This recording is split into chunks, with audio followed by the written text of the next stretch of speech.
InsideThunder.com. Powered by iHeartMedia, Oklahoma City. Hi, I'm Randy Renner at Chesapeake Energy Arena, the Oklahoma City Thunder, with a win on Friday night over the pesky Minnesota Timberwolves. The T-Wolves hung around, but the Thunder had some breathing room in the fourth quarter, and they ended up cruising to a 113-99 win over Minnesota. Russell Westbrook with another triple-double on Friday night, 29 points, 12 assists, 10 rebounds. Mitch McGary got the start on Friday night. Serge Ibaka with a sore right knee. First game he has missed this season. Not sure how bad that injury is, but Serge did not play on Friday night. Mitch McGary filling in for him. Had an outstanding game. Mitch had 12 points on 6 for 8 shooting, couple of rebounds, couple of assists, and as Cantor, also another big night. Cantor ended up with 23 points and 15 rebounds. He had 9 offensive rebounds, so just outstanding on the offensive glass. Pretty good night for the Thunder all the way around. Scotty Brook said they played better defense tonight than they have in the last several games. Still not where he wants it. We'll hear from the coach and also from Mr. McGary. I thought we came out and played a good all-around game. I thought both ends of the floor we were solid. Passing the ball, 28 assists.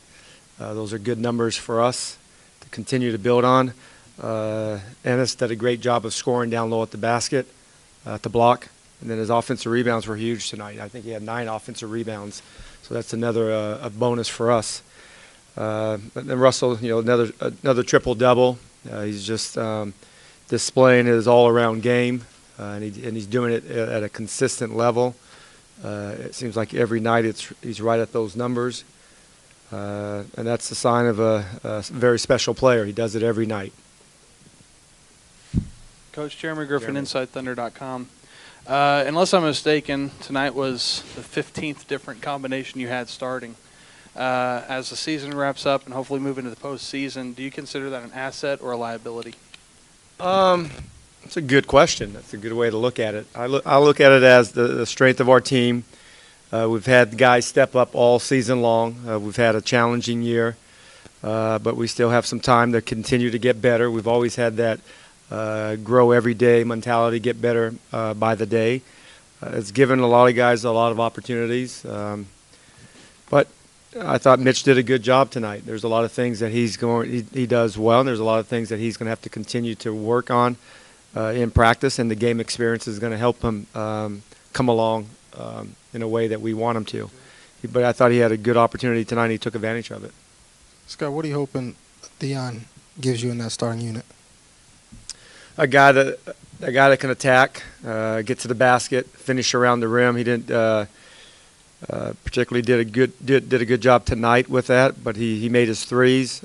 Defensively solid. He has to continue to build that part of his game, but we want him to be an all-around player.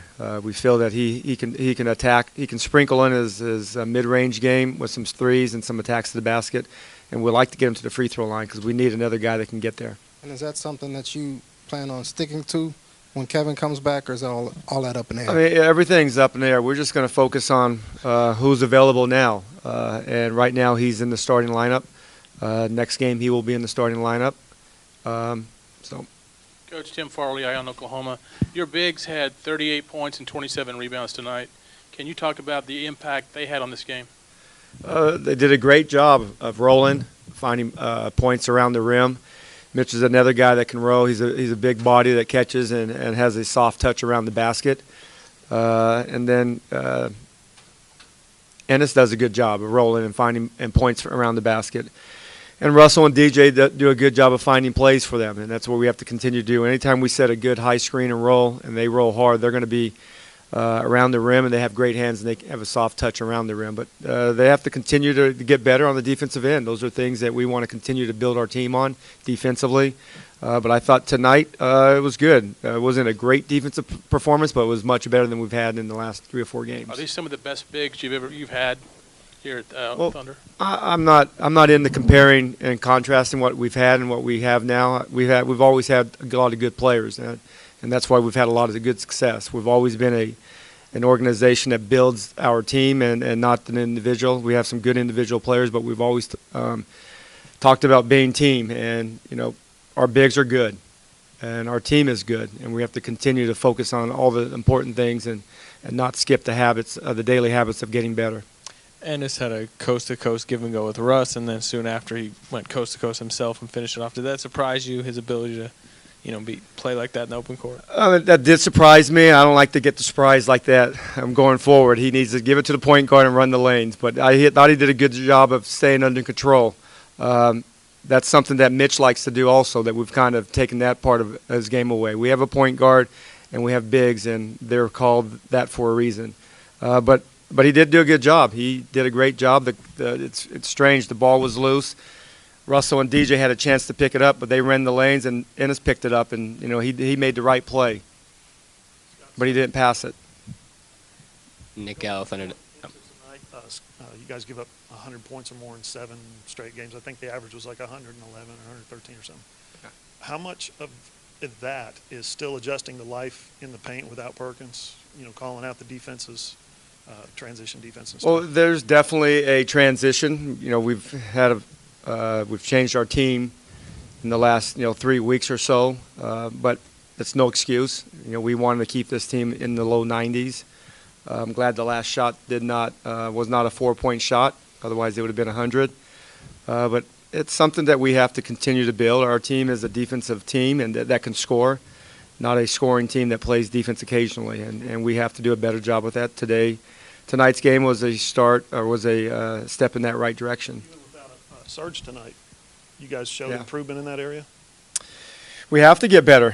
We can't have just Serge blocking shots and protecting. We can't have defense is a 5-man team, 5-man scheme, and we have to make sure all 5 guys are locked in, engaged, and doing that for 24 seconds. There's a lot of great players in this league, and we played against a guy that didn't play much. He had 19 points on us the last time we played against Chicago. So every player in this league can score. Every player in this league can play. Contrary to what a lot of people think, there's 450 really, really good, outstanding athletes that can play the game of basketball. Andrew Gilman, Fox Southwest. Even when I played.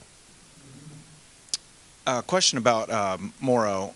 Obviously, you chose Waiters over whomever, but is there something consistent about Anthony's game that you want to bring him off the bench? Is there something that you like, that consistency that he gives you regularly, why you want him off the bench as opposed to being a starter? Well, I mean, the way you're looking at it, I think it's something that I don't look at it that way. I didn't choose a player over a player. I choose one of the players on our team to start, because you have to start 5 guys, and he got the nod tonight. They both are good players, and then we got 15 good players. You have to put 2 guys on the inactive list, and you can dress 13, and you only can start 5. So I had to make that decision.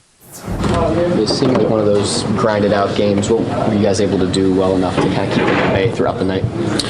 Just get stops, keep them off the glass. First half, they got a lot of offensive rebounds, and second half, we made a change and just try to keep them off the glass and get out in transition. I think they only shot 35 shots in the paint, only 12 three-pointers. Did you notice something better about kind of the way that you guys defended pick and roll and on the perimeter as well?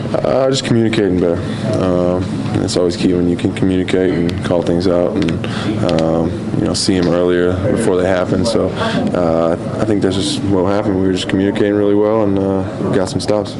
How did you feel about starting? Who should I answer? It was cool. It's no biggie. It's obviously cool to start, but just out there, just like every other teammate, just doing what I can to help the team win.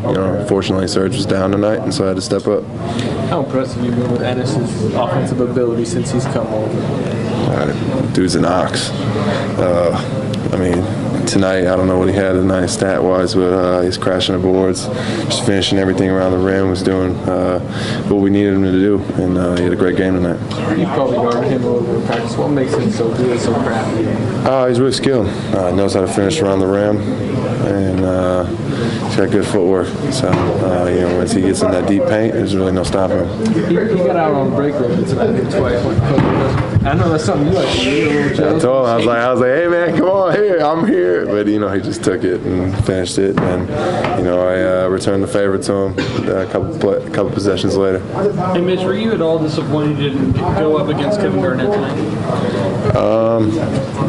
I don't know how to answer that really. I mean, he's one of the greats. I'd like to get an opportunity to play against him, but play against the best. But unfortunately, he wasn't playing tonight. So.